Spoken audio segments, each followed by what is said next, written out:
Yeah, he thinks we're rounding a corner in a sense, but we're rounding a corner, but we're driving on ice. That being said, there were still some surprises in today's announcement.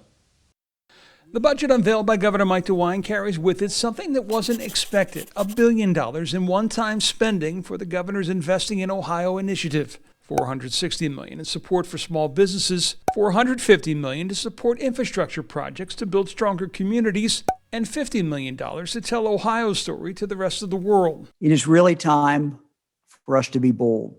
We need to tell people what all of us already know, that Ohio is the best place to find your future.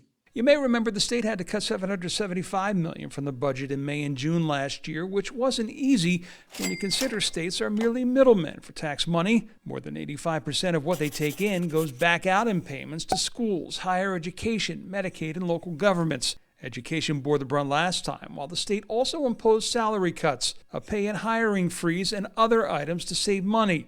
So where did they get the extra billion?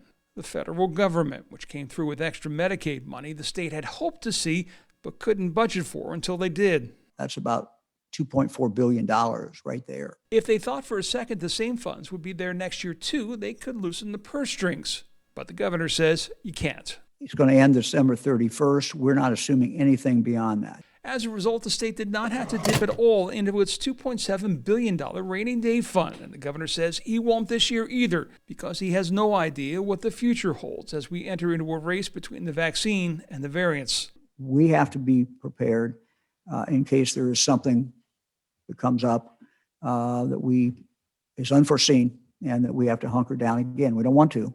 It's not what we intend to do, but we can't control this virus.